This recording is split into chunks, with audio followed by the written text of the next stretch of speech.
Okay, get out a sheet of paper, notes, got an exercise for you here. See who has been paying attention, who's understanding what's going on.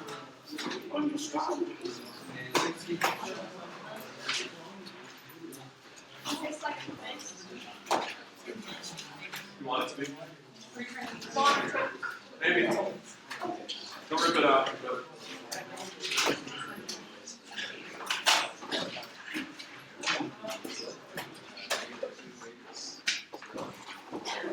Okay, so all headphones are off, all non-math screens are closed down.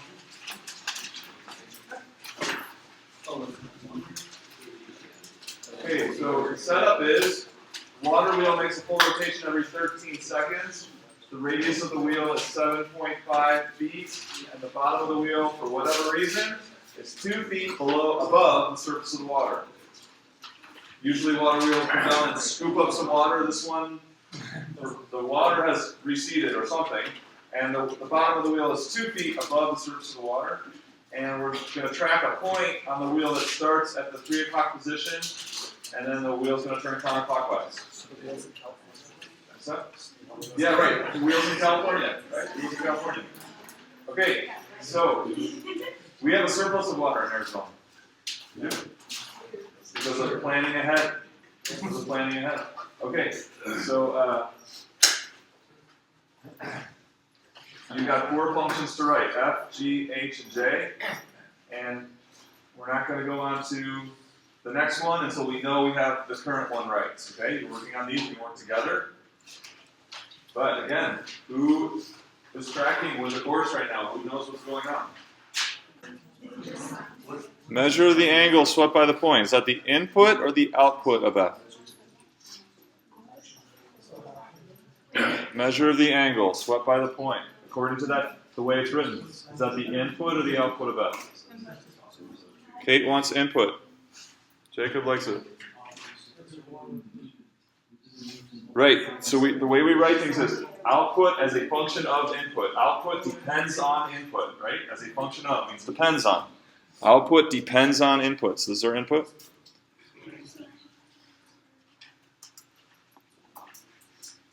Vertical height of the point above the horizontal diameter is the output. And these two quantities should sound very, very, very, very familiar. If our input is to measure the angle swept out by the point, and the output is the vertical height above the horizontal diameter and radius lengths, what function is going to do that? Most of you got it. F of theta equals? This is exactly what we've been learning the last 2 weeks. This is exactly sine. I just, in the context of the Ferris wheel, or the water wheel, I just gave you the input and output of sine. It's exactly what sine does. It takes the measure of the angle and gives the vertical distance and radius length. Or we've been saying fraction of a radius, but this means the same thing. Okay? Keep going. So now you're ready for G. Number 2.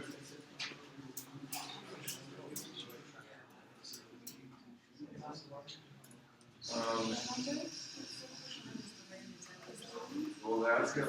That will output an angle. That's going to output an angle after 2 seconds, right? So that's what we did in 2 seconds.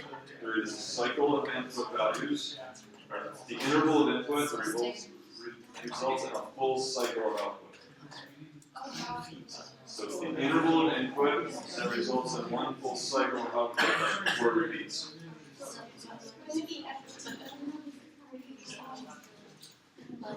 Good. So H you have to, H is what we heard. Yeah, number 3, that's from class on Tuesday. And you have some homework on it.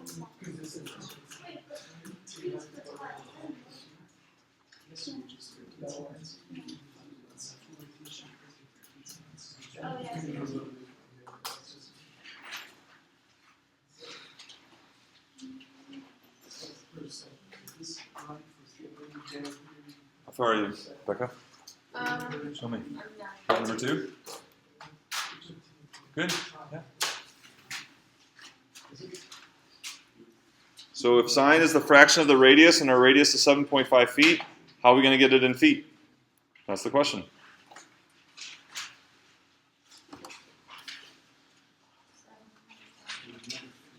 Yeah, so if our radius is 7.5 feet, and we know that sine gives us whatever fraction of the radius we need. Most of you got it.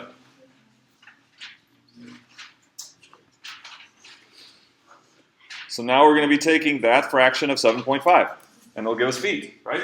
Sine theta will give us a fraction. Multiplying it will give us the fraction of 7.5, or how many feet above the horizontal diameter.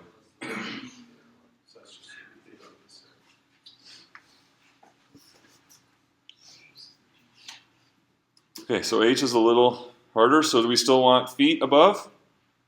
But now our input is time, let's call it t, and we want feet, and so it's above, so is it sine or cosine? Sine. Okay, so the first thing we got to decide is, this whole argument of sine is going to represent what? That whole argument of sine that goes into sine. Cecilia wants theta, is that right? Yes, right? If you give sine a number, it thinks that number is angle measure. Sine takes angle measure. So this whole thing that we put into sine is going to be angle measure. But what's the input of our function? T. So we need an expression of t. We need angle measure in terms of t. Angle measure in terms of t. So that everything works right. We've got the input of t, and then what goes into sine is angle measure. So angle measure in terms of t. That's what we want. Does it make sense?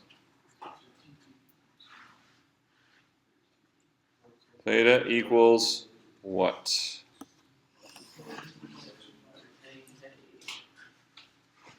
So there's some different ways to reason about this. Anyone want to volunteer how they came up with this theta in terms of t?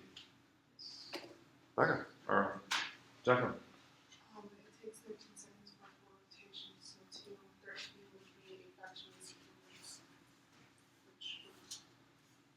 So say it again. Every 13 seconds it makes a full rotation, so the length of something that passed over 13 would be a fraction of circumference. Okay. So therefore, did you come up with a? Yeah, 2 over 13. T over 13. Okay? So does t over 13 give the angle measure? Jenna says no. You say something different. Alright, well, it has a full rotation, which is 2 pi every 13 seconds. Okay? So every second, it increases by 2 pi over 13. Okay, so every second, I'll do it here in blue.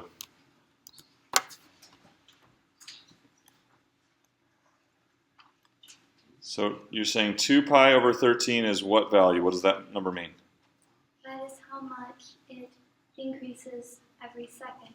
So that would signify that we need to multiply 2 pi over 13 times t would give the angle. And if you test it by plugging in 13 seconds, you'll get 2 pi, a full rotation. So we know that it's correct. Okay. So I think you were doing revolutions, right? So we need to get radians, and so that was a good start. But she's saying that every second it's going to rotate 2 pi over 13 radians. Do you agree with that? Everyone see that? That's how you would get. And so in 10 seconds, how would you find how many radians it turned? What would you do? If it rotates this number of radians in 1 second, then in 10 seconds, what would you do? Put t and then put the 10 No, seconds. 10 seconds. So just So it would be 2 pi over 13 and then times 10 of those, right? So in 10 seconds, it's going to do 10 times that number of radians. And in 3.7 seconds, how would you find how many radians the wheel turns? So if it goes this number of radians every second, then in 3.7 seconds, it would go how many radians? Andrew?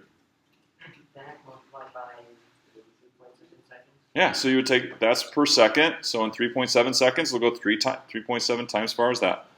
So how in t seconds? So in t seconds, how many radians? Sean? It's 0.48. No, we want exact. So we want an exact result. So in t seconds, how many radians does the wheel turn? Yeah. Is it 2 pi over 13t? Yeah. So if this how many in 1 second, then in t seconds it'll be 2 pi over 13t, and that's our radians in t seconds. So that's what goes here.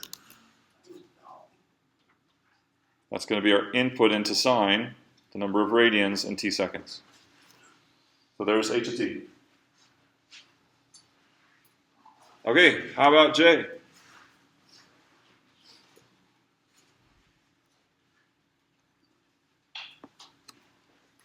Somebody new? Anyone got an idea for J? So now we want, the input is still time, but the output is the point's height above the water. Point's height, yeah, okay. Would it be 7.5 sine of 2 pi over 13t? Okay, same thing as before. And then plus 2? Okay, so plus 2. So we're going to take that height, and we're going to add 2 to it to move it up 2. Agree? Let's go with it for now. Lots of people agree, so we're going to go with it. But if you disagree, hold on to your disagreements. So let's sketch this, okay? We're going to sketch the situation.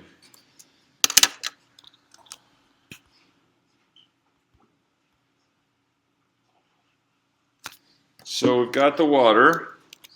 Here's my nice blue water over here. And then the wheel is up above such that the bottom of the wheel is 2 feet up, right?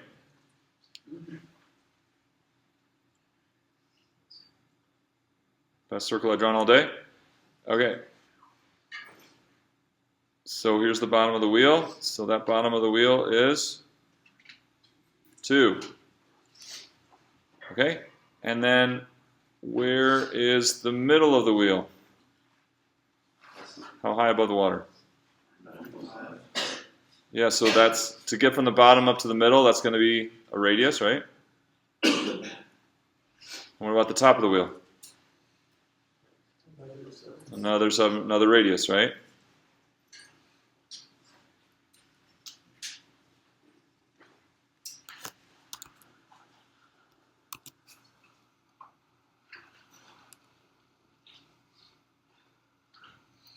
Okay.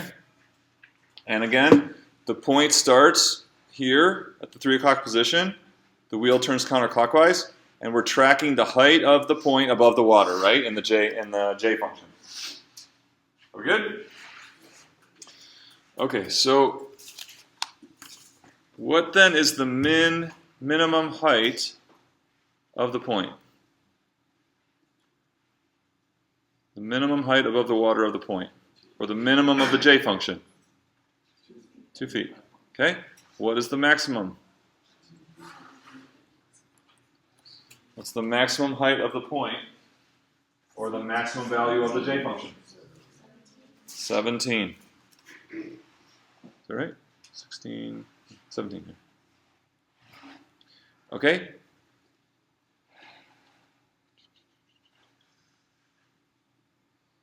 So then we can, if we're going to think about sketching this,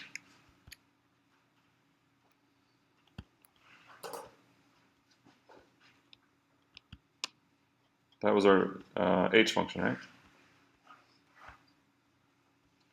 So let's put, let's show that minimum there with that blue line and show the maximum also with a blue line. So our function is going to, so we need to label our axes. The horizontal axis is our time since the wheel started turning in seconds. And then the vertical axis is the height of the point, measured in feet, right? Okay. And so I'm going to show y equals 2 and y equals 17 is what we just decided is the min and max height of the point as this thing rotates. Okay? What about the center? We also want to talk about what's called the midline.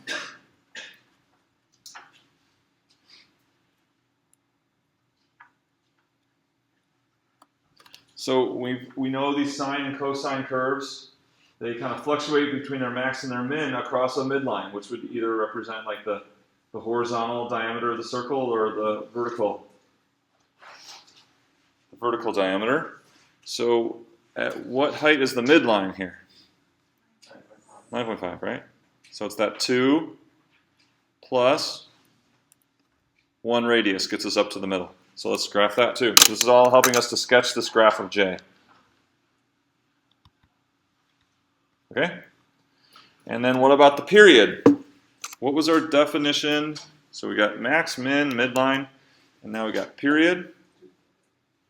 Period is 2 pi. The period of J is 2 pi. Is that right? What is our definition of period? Period is the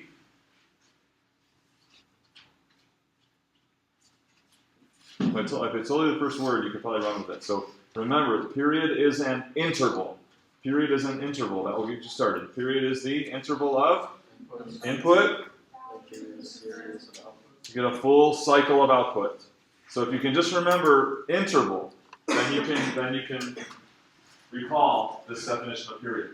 It's the interval of input that results in a full cycle of output values. What is it? For the wheel. It says a water wheel makes a full rotation. So we got to do some calculation, right? That's what we did last time. We did a calculation to get period. So we probably need to do a calculation, right? No, it's telling us the period in this situation. It says a water wheel makes a full rotation every 13 seconds.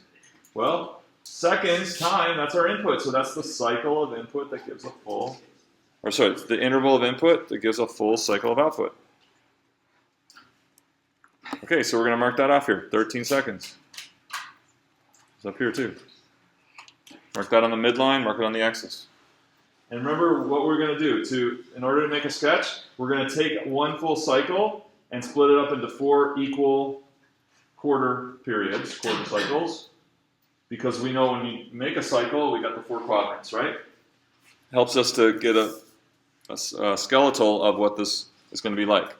So we're going to break 13 seconds up into 4 equal times, right?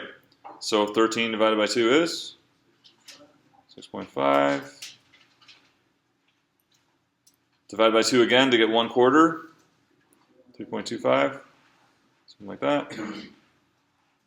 And then take 3/4 of that, or add a quarter to a half, 9.75.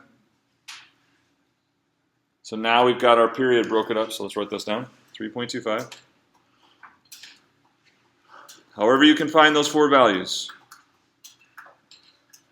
There's different ways to do it, so whatever you like the best. Okay? So those are our key values to break up this one cycle into 4 equal parts.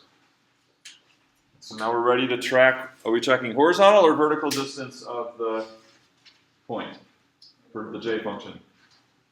Tracking vertical, so at theta equals 0, or at time equals 0, 3 o'clock position, where is the point? Is it at the min, the midline, or the max?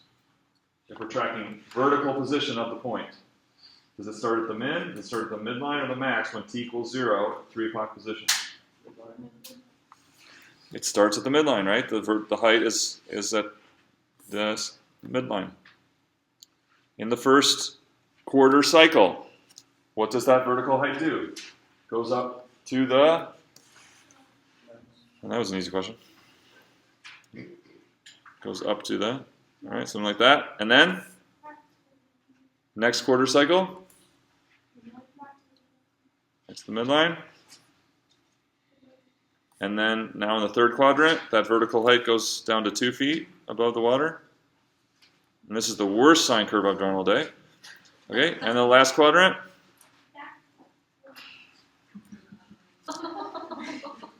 Okay, but so the key is don't draw straight lines. Because we worked a whole class period on how the rate of change is changing, right? Going through each cycle. So this could have been a little better like this. Okay.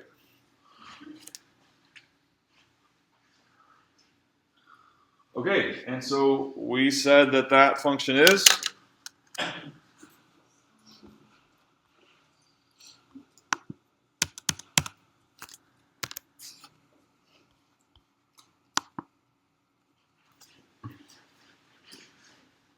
it right? Is it right? So we're going to just take what we had before, the vertical distance above the horizontal diameter, and we know that the bottom of the wheel is up 2 feet, so we're going to add 2. Yes? What color? We'll do. Green is too neon, sorry. Purple. Something's wrong. Either the sketch is wrong or our function is wrong. So figure it out. So talk with people around you. What's wrong with this? What's wrong? What happened? Is our sketch wrong? Is the function wrong? And fix it.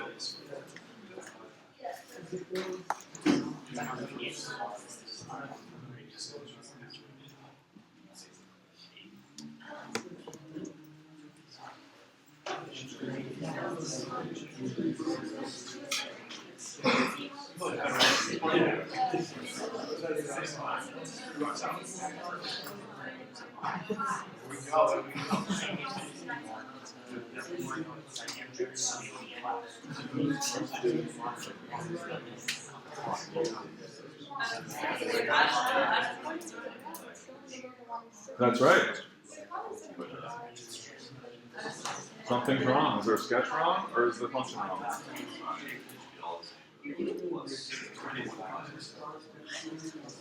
Damn.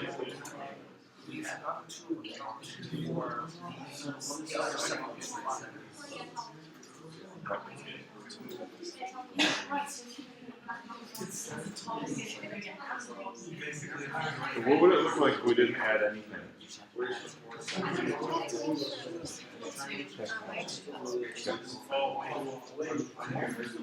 If we didn't add anything, where would the min and max of the function be? If we didn't add anything, the min would be from 1 to a maximum.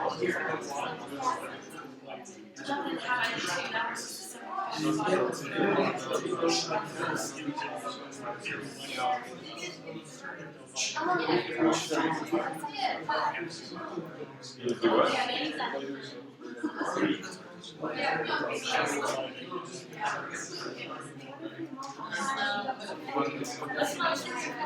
Multiply the whole function by 7.5? You're off track.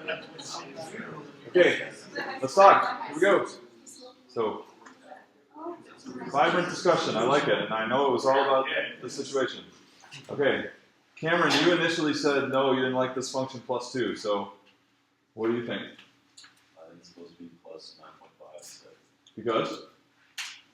because right now, the way you have it, it's still not 2 feet above the water. And if you added just another radius length, then it would be Something is 2 feet above the water. What's 2 feet above the water now? the bottom of the pond. No, with the function, the way we're graphing the function. What's 2 feet above the wheel right now, or above the water? Center of the wheel, right? What did we just do? Because if I didn't add anything, what would the min and max be if I didn't add anything? The min would be negative 7.5, and the max would be 7.5. So how far do I need to move this thing up? I gotta get that min from negative, not from 0 to 2, I got to get the min from negative 7.5 up to 2. And I got to get the max from 7.5 up to 17. You see? So by adding 2, we put the midline at 2 feet above the water. So whatever you add here is, the reference is the midline. So when you add something to a sine or cosine function, start thinking about that's how you're going to alter the midline of the graph, and then the max and min will go from there. So we want to move the midline up to what? Above the water? 9.5, right? That's what we said. We said the 2 plus the 7.5 is going to be 9.5 feet above the water. So we want to add 9.5.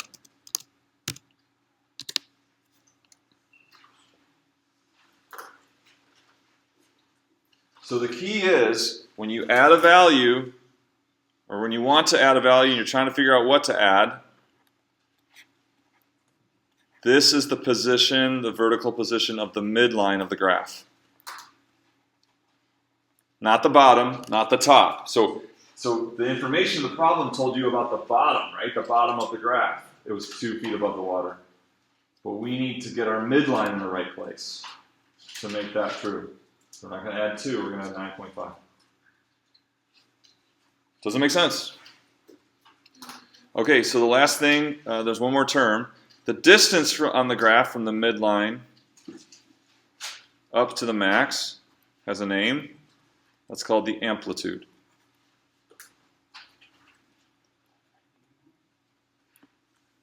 So the amplitude of a sine or a cosine curve, how does it relate to or circular motion? How does it relate to, in this case, the water wheel, the amplitude of the graph? Length of the radius. He wants the length of the radius. Agreed? The amplitude is the radius length. Exactly right. Exactly right. So the amplitude. So by amplitude, we're talking about the height of the graph from the midline. It has the same value as the radius of whatever circular motion we're tracking.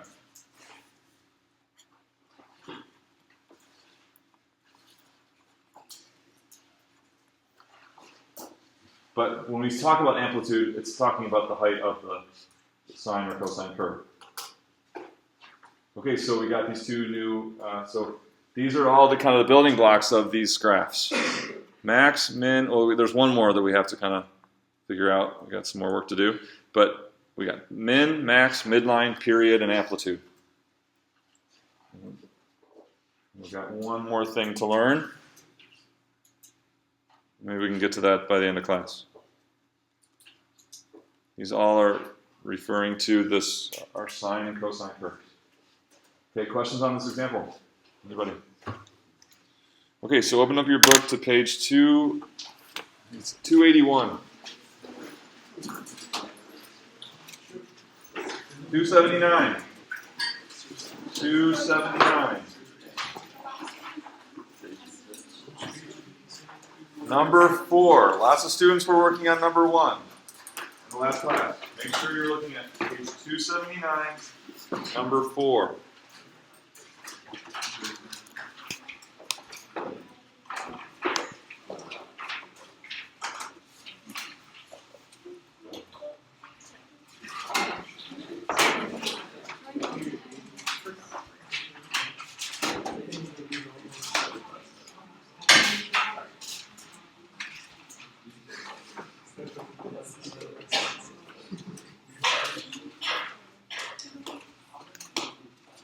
So let's read it together. 279, number 4. A bike is on a rack at a bike shop, so that the tech can turn the pedal with his hands, causing the bike's back wheel to rotate as he turns the pedal. For every 1 radian, or let's stop right there. So let's make sure we got our bearing straight. Just make sure we know what we're talking about. So on the left there, I'm showing the pedal. And on the right is the tire valve. So both of these things are going to be rotating simultaneously. We're going to be talking about the pedal and its angle measure, and the valve and its angle measure. So the pedal's on the left, the valve is on the right. And so for every 1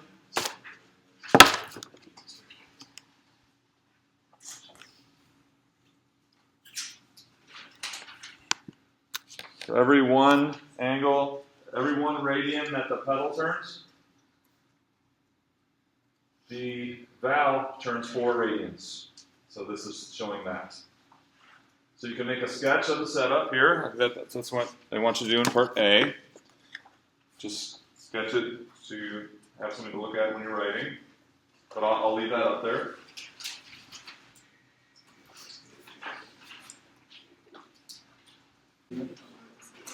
Okay, so we're calling it theta. What is it? What quantity is it? Radius length?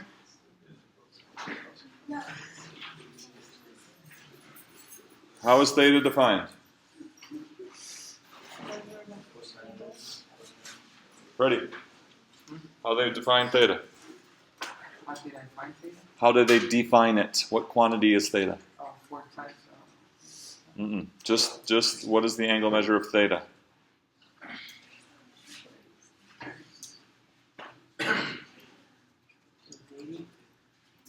Of what, right? So we got different angles going on here. So the whole point of this exercise now is we're coordinating 2 different angle measures at the same time. All right? We're coordinating 2 different angle measures simultaneously. We have never done that before. We've coordinated angle measure with time. That's what we just got done. Now we're coordinating 2 different angle measures simultaneously. So the angle measure theta is which angle measure?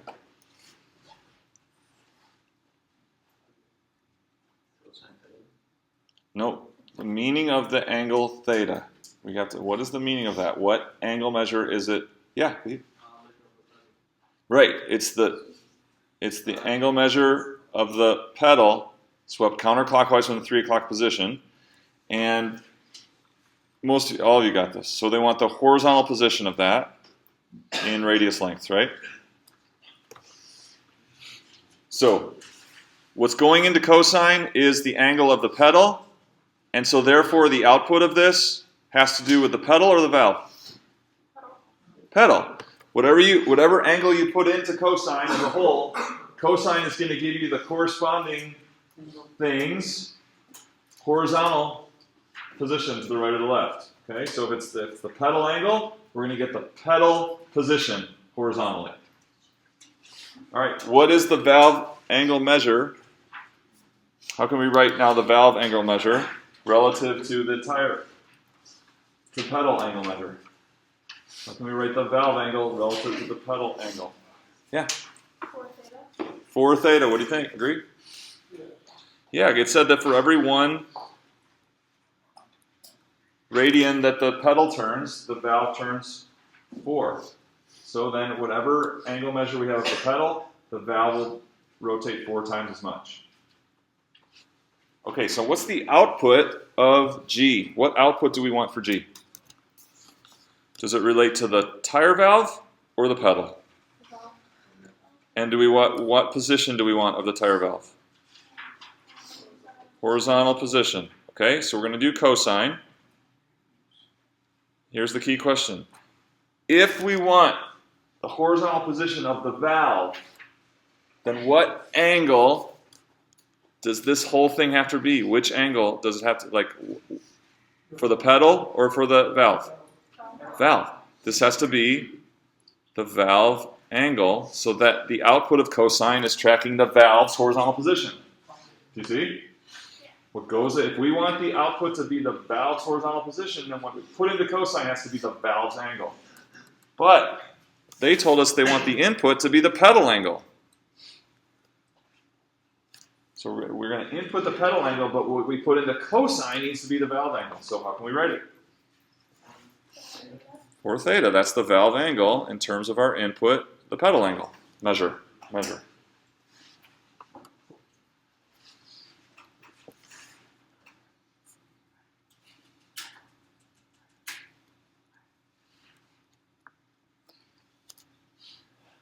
So this function takes the pedal angle measure and gives us the horizontal position of the valve. You see how it does that? It takes the pedal angle measure, and then the final output is the horizontal position of the valve. Why? Because this 4 theta going into cosine is the valve's angle measure. Yeah? When dealing with two angle measures, is it just kind of labeling theta, so we like theta 1, theta 2, or is there a different type of? No, so no. I'm not saying like in terms of this one, I'm just saying like since we have two different angles we're measuring, if we were to just reference them as symbols, it would still be theta for like referencing. Yeah, you can do that. You can say theta 1 and theta 2. And in this case, theta 2 would be 4 theta 1. Yeah, that's fine. You can do that. But just writing this function like this automatically implies that there's two angles in play. There's two angle measures in play.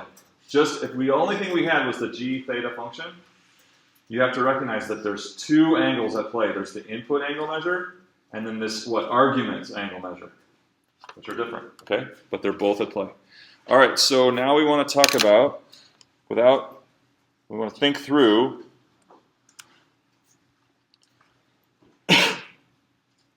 so hopefully we all can predict the graph of f. So as I'm resetting some things here, think about what is the graph of f like? We're going to do that on the left. What would the graph of f be like? So think and talk about that without checking your notes or technology. What is the graph of f? How would you describe it?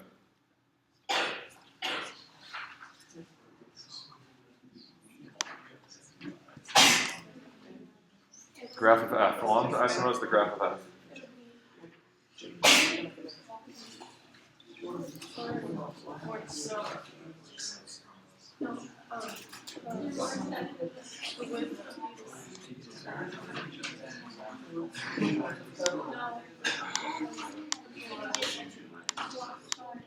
That's not it, by the way. I don't know why that turned out, because I didn't get far enough here.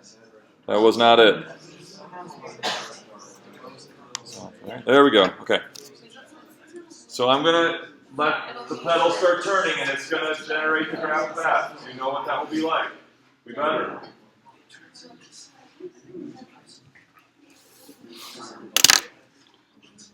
All we're talking about is f. Nothing fancy. This is review. So when the angle is 0, what is the output of f? The min, the midline, or the max? When the angle swept by the pedal right now is 0, is the output of this function f? Is it at the min, the midline, or the max? We better know this. Better know this. What does cosine give? Cosine theta gives the... That's why we're memorizing it for 2 weeks now and writing it on the quiz. Horizontal distance to the right of the vertical diameter. And at theta equals 0, what is that? He wants max. The max, right? It's the maximum distance to the right. And then in the first quarter circle, it's going to go to midline. At the vertical diameter, now your horizontal distance is 0. Second quadrant, from what to what? The horizontal distance goes from what to what in the second quadrant? Max to midline, is that right? No, from midline to min. The left side of the circle is the minimum horizontal distance to the right, -1. And then when it does the second half of the rotation, it goes from its minimum distance to the right all the way back to its maximum distance to the right. Okay, so that's the f function, and I'm going to recreate f over on the right-hand graph. Okay, so this is still f. I'm going to put it over on the tire valve graph. So we can see that that's the same graph on both axes, okay? So now, what is G? G is going to take that same angle measure, and it's going to output the horizontal position of the tire valve. So can you imagine now how we would trace out the horizontal position of the tire valve for the input angle of theta pedal angle measure? So can you imagine what, I'm about to turn on the graph of G. Can you imagine what it's going to be? All right, put your finger in the air and draw it with your finger. Yeah. Oh, almost. So look at the tire valve. Look at the tire valve. As the pedal makes one rotation, What's the tire valve going to do as the pedal makes one rotation?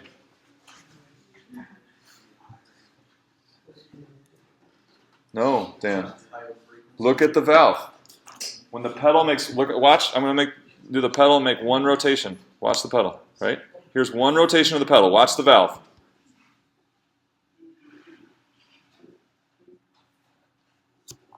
So for that same interval of input from 0 to 2 pi, we're going to track the horizontal position of the valve. So what's it going to be like? There you go.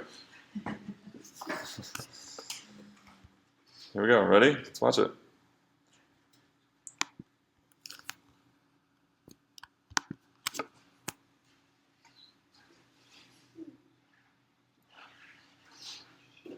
Okay, so we took the original angle measured theta and we multiplied it by 4. Did that make the period bigger or smaller? Same. Does it make the period bigger or smaller? So we're comparing the period of F and the period of G. What's happening? The valve is rotating 4 times as fast as the pedal. So is the period less or more? Less, right? It's a quarter as much. When you make the valve spin 4 times as fast as your input angle, well, now it's going to make it through 4 cycles when before it made it through just 1. So now your period is 1/4 as much. Let's check it with the math we did on Tuesday. What do we do? If we want to know the period of this function, we take 4 theta, and we say that cosine, to get 1 full rotation of cosine, we need 4 theta to be what? We need that 4 theta to reach 2 pi, right? So therefore, the period is 2 pi divided by 4, or 1/4. That's 1/4 of the period of cosine. And we're seeing it in action there. So it only takes 1/4 of a cycle now to get 1 full cycle of G. A quarter of the cycle of F, or pi over 2 to get a full cycle of G, because the tire valve is rotating 4 times as fast.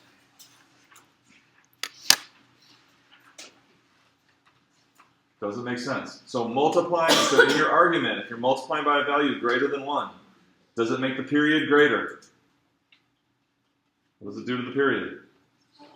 Makes it smaller. Makes it smaller because your argument angle is rotating faster. So you get through cycles faster. So you have a shorter period, a shorter interval to get through a cycle.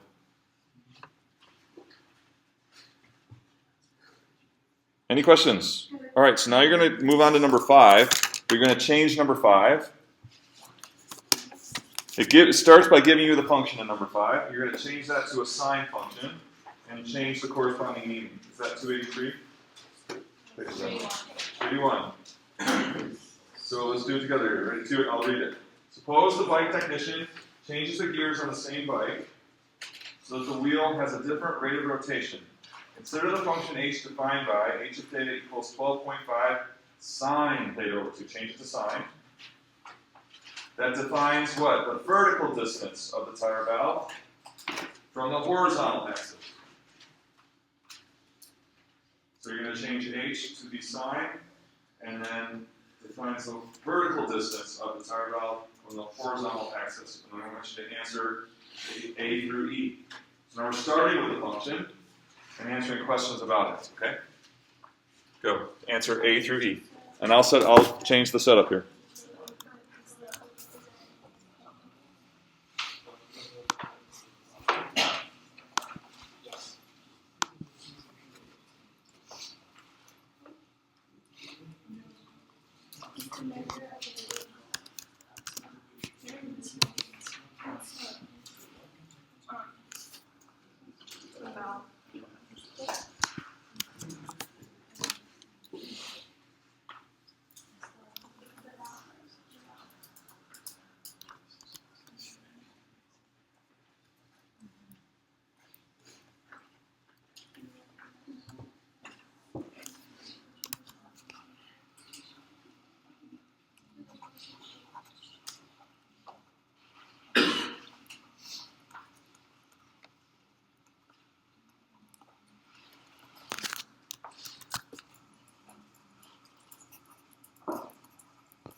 Okay, I'm showing the animation that corresponds to this setup now.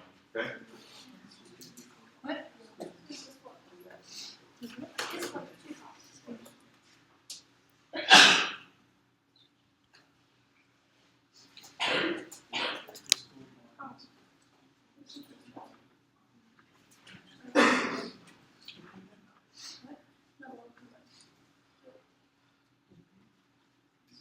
Let's touch it. There we go.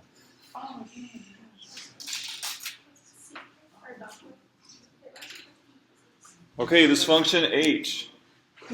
The output of this function h.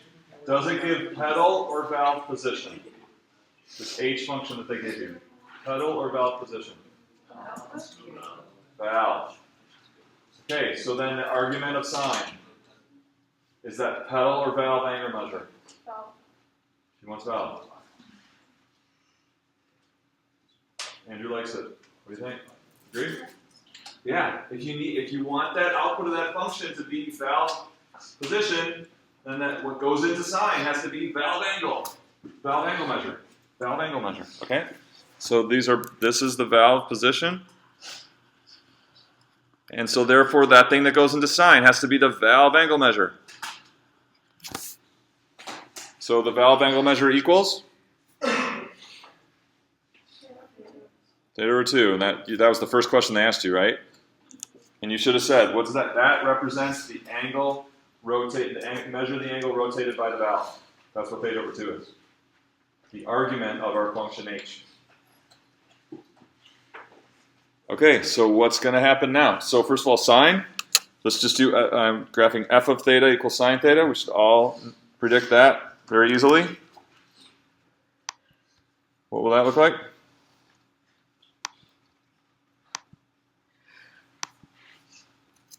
Starts at the midline or max? Sine measures vertical height above the horizontal diameter. Here we are at angle 0. Midline, max. Midline. In the first quarter cycle to the... This is the easy one, right? Because our vertical axis just is the vertical position, right? So it's like you just follow up and down with the pedal. The harder one is cosine because the vertical axis is tracking horizontal position. That's harder. This is easier because the vertical axis is just tracking vertical position. They just line up, right? The graph lines up with the pedal. And here it goes back down again to the midline, and then down to the min, and then back to the midline when it finishes its cycle. Okay. So now I'll graph that same one on the left, on the right.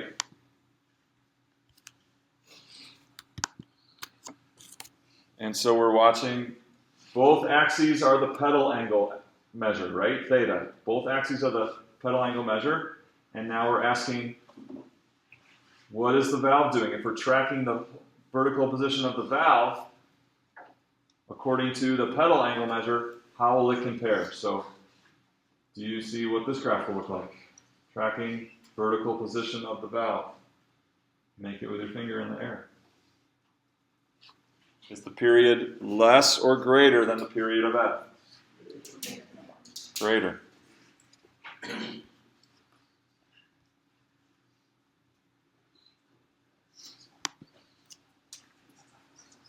So it takes 2 rotations of the pedal in order for the valve to make it around once.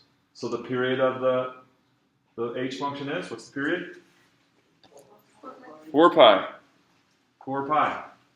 Because it's rotating half as fast. It's rotating, its radial speed is half as fast as the pedal, so it's going to take twice as long to get a cycle. Let's do the math. Ready? Here we go. Theta, so the period is the angle such that theta over 2 equals what? We need that argument to reach 2 pi, and that will give us the period. Therefore, period is 4 pi. There it is. That's what we said. So now the size of the argument is less than. It's a fraction of our input angle, and what happens to the period? Longer, because that means it's that angle is going to sweep out slower than theta. And so we need more of theta, a longer period, a longer interval of input to get a full period. Does it make sense? Okay, so let's keep going. Doing good. Module. So flip forward a few pages to the next investigation. Look at page 285, number 3. Oh, 2. 2. So read the setup for 2. And we're going to work on number 3. Okay, so read the setup for 2. I'll change the animation. The valve is at negative pi over 4.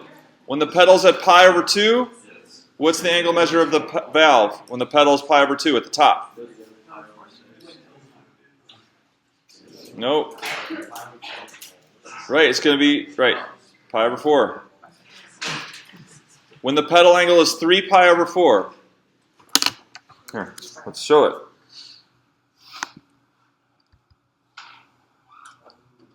When the pedal angle is 3 pi over 4. That's the best I can do. What's the valve measure? Pi over 2. What about when the pedal angle is pi? What's the valve angle measure? 3 pi over 4. Therefore, if the pedal angle is theta, how do we get the tire valve angle measure from theta?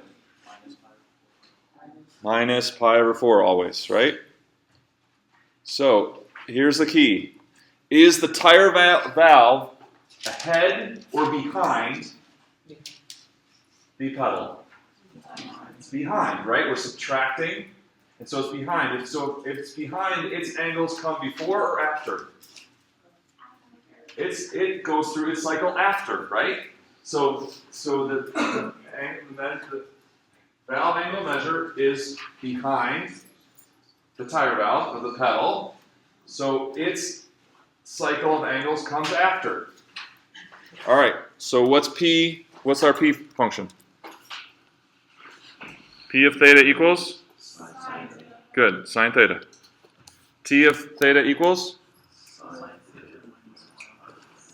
Okay, because the output, it relates to the pedal or the valve? relates to the valve. Therefore, the argument relates to the valve. If you want the output of sine to be about the valve, then the argument of sine has to be the angle measured for the valve, which we just found was theta minus pi over 4. Here we go. So you told me that the angle for the valve is behind by pi over 4, right? So what's this going to mean for the graph? Here we go. This is cool. Watch. Pedal graph, pedal graph, pedal graph. So we all know what sine is. Starts at the midline, up to the max, etc., right? So we can show that over and show them on both. This is the pedal graph shown on both. So if the valve angle is behind, then where does its cycle start? At what angle of theta will it start? Negative pi over 4, is that right? If it's behind, does it come before or after? After. So as angle moves forward, where is after? Is it to the right or to the left? It's going to start later or after, thinking about increasing angle. So where is it? So we see this first.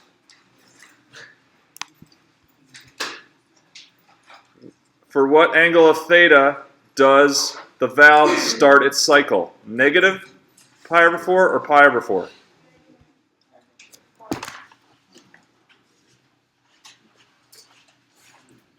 Right now it's 0. Has the valve started its cycle yet? What's it going to take for the valve to start its cycle? We're going to have to rotate the pedal to what? Positive pi over 4. And then once with the theta hits positive pi over 4, then the valve's cycle will start. It comes later, right? Here, so look over to the right. There's the pedal cycle starting. Now at pi over 4, what happens?